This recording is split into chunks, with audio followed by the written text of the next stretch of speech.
اللہ تعالیٰ کو اپنی عبادتوں میں سب سے زیادہ جو پسند ہے عبادت وہ نماز ہے. نماز عربی میں جسے صلاح کہتے ہیں. دنیا میں کوئی بھی کسی کو جب کسی کام کے لیے بلاتا ہے، کوئی ذمہ داری لگاتا ہے، تو ایک مرتبہ بتا دینا کافی سمجھا جاتا ہے. اناؤنسمنٹ ایک دفعہ ہوتی ہے. اللہ تعالیٰ نے بھی جتنی عبادتیں ہمیں دی ان میں ایک دفعہ اناؤنسمنٹ ہوئی ہے. رمضان کا روزہ فرض ہے، کتنی دفعہ بتایا؟ 2 دفعہ بتایا، لیکن وہ اسی آیت کو ریپیٹ کیا ہے ایک ہی جگہ پہ. اس کے بعد دوبارہ نہیں بتایا گیا. حالانکہ روزے رکھنا بھی کوئی آسان کام نہیں ہے. حج فرض ہوا ہے، ایک آیت میں اللہ نے فرض کیا، اس کے بعد اس آیت کو دوبارہ ریپیٹ نہیں کیا. وَلِلَّهِ عَلَى النَّاسِ حِجُّ الْبَيْتِ مَنِ اسْتَطَاعَ إِلَيْهِ سَبِيلًا. لوگوں پر لازم ہے اللہ کے لیے کہ جو استطاعت رکھتے ہیں وہ بیت اللہ کا حج کریں. بس ایک دفعہ کافی ہے. اسی سے پوری دنیا صدیوں سے جو بھی مسلمان ہیں حج کرتے چلے آ رہے ہیں، لاکھوں روپے خرچ کرتے ہیں. لیکن نماز ایک ایسی چیز ہے جسے بار بار بار بار بار بار درجنوں بار قرآن میں بتایا گیا ہے. درجنوں بار. جہاں اہل ایمان کی صفات بیان کی، نماز اور زکوٰۃ بھی ساتھ میں. نماز ادا کرتے ہیں، زکوٰۃ دیتے ہیں. نماز ادا کرتے ہیں، خرچ کرتے ہیں. نماز ادا کرتے ہیں، غریبوں کو کھانا کھلاتے ہیں. نماز ادا کرتے ہیں، ہماری راہ میں خرچ کرتے ہیں. تو پیسے خرچ کرنا جس کو روکڑا کہا جاتا ہے، اور نماز پڑھنا، یہ 2 اسلام کے ایسے لازم اور ملزوم حکم ہیں کہ جن کے بغیر اللہ آپ کے اسلام کو اسلام ماننے کے لیے تیار ہی نہیں ہے. انہیں کہا جاتا ہے شعائر اسلام میں سب سے بڑے شعائر. اگر کوئی آپ سے پوچھے نا کہ اسلام کے شعائر میں سب سے بڑے شعائر کون کون سے ہیں، تو آپ نے جواب دینا ہے سب سے پہلا نماز، اس کے بعد زکوٰۃ. شاعر کیا ہوتا ہے یہ بھی میں بتا دوں. ہر قوم کی ایک مخصوص پہچان ہوا کرتی ہے، ہر مذہب کی ایک مخصوص پہچان ہوا کرتی ہے، ہر ملک کی ایک مخصوص پہچان ہوا کرتی ہے جس سے وہ دوسروں سے جدا ہو جائے. دیکھو انسان کی ایک مخصوص پہچان ہے، اس کا نام. بچہ پیدا ہوتے ہی ماں باپ سب سے پہلا کام کیا کرتے ہیں؟ نام رکھو، کہ یہ نام اسے دوسرے انسانوں سے ممتاز اور جدا کرے گا. کیونکہ سب ایک جیسے ہیں نا. مثال کے طور پر نادرا والے یہ قانون بناتے ہیں کہ جو بچہ پیدا ہو اس کی ناک کا سائز، آنکھوں کا سائز رجسٹرڈ کروا لیں. یہ بتا دیں کیسی ہے ناک اور آنکھیں کیسی ہیں، تاکہ ہمیں پتہ چل جائے یہ الگ ہے اور وہ دوسرے الگ ہیں. یا والدین بھی ایسا کرتے کہ ہمارے 6 بچے ہیں تو یہ والا چونکہ تھوڑی سی موٹی ناک ہے، وہ والے کی تھوڑی سی پتلی ہے، تو ہم اس کو ہم کہیں گے موٹی ناک والا اور اس کو کہیں گے پتلی ناک والا. یعنی صفات سے ہم بلائیں گے اور فرق کریں گے، یہ والا وہ یہ والا ہے، وہ والا نہیں ہے یہ، اور وہ والا ہے، وہ والا یہ والا نہیں ہے. کتنی ٹینشن ہو جاتی کہ نہیں ہو جاتی. وہی ہو سکتا ہے تیسرا بچہ پیدا ہوتا اس کی بھی موٹی ناک ہوتی. اب موٹی میں درمیانی درجے کی موٹی اور زیادہ موٹی، کیا ہو گیا؟ نادرا والے بھی ٹینشن میں. وہ ڈیٹا جب سرچ کرتے تو بھئی 2 آنکھوں والے کتنے ہیں، تو سارے ہی 2 آنکھوں والے ہیں. بڑی آنکھوں والے تو بڑی میں لاکھوں کروڑوں ایسے آ جاتے جن کی آنکھیں بڑی ہیں. چائنا آنکھیں، چھوٹی چھوٹی آنکھیں، لاکھوں کروڑ ہیں جن کی چائنا والے جیسے آنکھیں ہوں گی. تو سب سے پہلے جو انسان کی پہچان ہے وہ کیا ہے؟ نام. بھئی اس کا نام وسیم ہے، اس کا نام ستار ہے، اس کا نام غفار ہے. اور پھر ناموں میں بھی ایک دوسرے سے فرق کرنے کے لیے ولدیت ڈال دی جاتی ہے. یہ سلیم بھائی، یہ بھی سلیم، یہ بھی سلیم، لیکن یہ سلیم جو وسیم کا بیٹا اور یہ سلیم جو ستار کا بیٹا، ولد ستار. ایسا ہی ہوتا ہے کہ نہیں ہوتا؟ لیکن اس میں بھی پھر کنفیوژن ہوتی ہے. سلیم ولد ستار بہت سے ہوں گے. بھی میں چند دن پہلے کسی مجلس میں گیا تو ایک صاحب آئے، تعارف آپ کا نام کیا ہے؟ میں نے کہا طارق مسعود. میں نے کہا آپ کا؟ کہہ رہے طارق مسعود. بالکل وہی نام، کر لو کیا کرنا ہے بھائی. اور چلیں آگے. ایک صاحب کا نام بھی طارق مسعود، میرا نام بھی طارق مسعود. اور جب ان سے ان کا نام پوچھا گیا تو ان کا نام مفتی طارق مسعود. مفتی بھی ان کے شروع میں لگا ہوا ہے. تو کتنی کنفیوژن ہے نا. تو کچھ چیزیں ہمیشہ ایسی ہوتی ہیں جن کو دیکھ کے فوراً پتہ چل جائے یہ والا وہ والا نہیں. جیسے ناموں میں بھی اگر کنفیوژن ہوگی تو یہ جو انگوٹھا ہے نا، انگوٹھا نادرا اس سے ٹریس کرتا ہے. او بھائی یہ انگوٹھا دوسرے انگوٹھے سے نہیں ملتا. اس کو جلا بھی دو گے نا، اگر جلا دو، تیزاب پھینک کے مٹا دو، دوبارہ جو نئی اسکن نکلے گی اس میں وہی ڈیزائن پھر بنا ہوا ہوگا جو پہلے تھا. یہ اللہ کی قدرت ہے. کہ اللہ نے آپ کو دوسروں سے ممتاز کرنے کے لیے اسی اسٹائل میں لکیریں دی ہیں جو پہلے آپ کے پاس تھی. اب انگوٹھا ہی کوئی کاٹ دے تو ایک الگ بات ہے، کیونکہ لکیریں انگوٹھے پہ ہوتی نا، انگوٹھا ہی ختم ہو گیا تو پھر کیا کرو گے. تو ایسی لکیریں پھر صرف انگوٹھے کی نہیں، ساری انگلیوں کی جس طرح سے ہیں اسی طرح ہی رہیں گی ہمیشہ. یہ تو اصل میں آپ کی جو پہچان ہے نا وہ کیا ہے؟ یہ انگوٹھا. جب بھی انگوٹھے کا تذکرہ آتا ہے مجھے وہ سبزی والا یاد آتا ہے جس کے انگوٹھے میں 1 سال تک لے کے بیٹھا رہا. یہی سوچتے تھے ہم کہ انسان کی پہچان کس سے ہوتی ہے؟ انگوٹھے سے. تو اس نے ہمیں یہ کہا تھا کہ ہمیشہ اپنا پیسہ خاندانی آدمی کو دو جو تمہیں فراڈ نہ کرے تمہارے ساتھ. تو میں نے کہا کون ہے؟ کہہ رہے میرے جیسا خاندانی ہونا چاہیے. تو میں نے کہا اپنا ID کارڈ دو گے؟ اس نے کہا جب چاہو لے لو. میں نے کہا دیکھو اسلام میں حکم یہ ہے کہ اسٹیمپ پیپر پہ، یعنی ریٹن میں صحیح قانونی کاروائی ہونی چاہیے، تو اسٹیمپ پیپر پہ یہ لکھ کے دو. اسٹیمپ پیپر پہ لکھ لو. مجھے تو لگ رہا تھا بھائی بڑا خاندانی ہر چیز. تو اس نے میں نے کہا انگوٹھا بھی لگا دو. اس نے کہا جب چاہو، جتنی چاہو انگلیوں کے انگوٹھے. کئی جگہوں پہ انگوٹھے لگے ہوئے تھے. جب وہ پیسے لے کے بھاگا ہے کئی دنوں تک اس کے انگوٹھے ہم دیکھ دیکھ کے خیر. تو وہ انگوٹھے جو تھے میں نے پہلے بندہ تلاش کیا، بندہ کراچی میں کہاں ملتا ہے آپ کو پتا ہے. تو 1 سال تک وہ انگوٹھے لے کے میں بیٹھا رہا. تو کیا کر لیتا ہے آدمی؟ کوئی لا نہیں ہے، کوئی قانون نہیں ہے کہ آپ کسی سے قانونی طریقے سے پیسے نکلوا دیں. کوئی لا نہیں ہے. بہت زیادہ آپ عدالت میں لے پک، اول تو عدالت میں لے جانے تک کہتے ہیں نا مرغی چھڑانے کے لیے بھینس کی قربانی دینی پڑے گی آپ کو. مرغی چھڑانے کے لیے بھینس کی، ججوں کو زیادہ کھلانا پڑے گا. آپ عدالت میں لے بھی گئے تو لے جانے کے بعد وہ وہاں کھڑا ہو جائے گا غریب بن کے، جیسے پھٹے پرانے کپڑے. جج بولے گا اس کو تو یہ 5000 میری طرف سے بھی لے جا یار یہاں سے. وہ ایسے مسکین بن کے جاتے ہیں، اس سے کیا نکالے گا. قانون یہ ہے کہ آپ کی قسطیں بن جائیں گی یا پھر غنڈوں سے کام لیا جائے. غنڈوں سے وہ بھی ایک آپشن ہے. غنڈوں کو کچھ پیسے کھلاؤ، کچھ کٹ لگائیں. تو پرانا واقعہ ہے، اتنے تعلقات نہیں تھے اس وقت. تو خیر یہ جو انگوٹھا ہے صحیح ہے نا، جب بھی بولتا مجھے یاد آتا ہے. تو یہ آپ کا کسی سے میچ نہیں کرتا، کسی سے میچ نہیں کرتا. تو یہ بھی آپ کی ایک شاعر ہے، یعنی اس سے آپ پہچانے جاتے ہیں. لیکن اس کو پہچاننے کے لیے مشین چاہیے، ایسا ہی نہیں کہ دیکھتے ہی پتہ چل جائے. تو شعیرہ اور شاعر اس علامت کو کہا جاتا ہے جو علامت آپ کو دوسروں سے ایک دم جدا بھی کر دے اور وہ بالکل واضح بھی ہو. ایسا نہیں کہ اس کے لیے کوئی تحقیقات کرنی پڑے.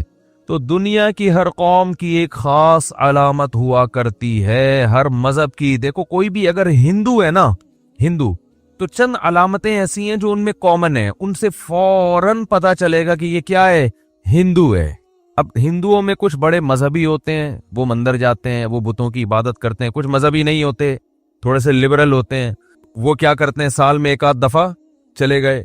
اور کچھ بہت ہی لبرل ہوتے ہیں، وہ بالآخر کچھ بھی نہیں کرتے، لیکن وہ ہولی جو ان کی مذہبی تہوار آتا ہے نا اس کو منا لیتے ہیں وہ.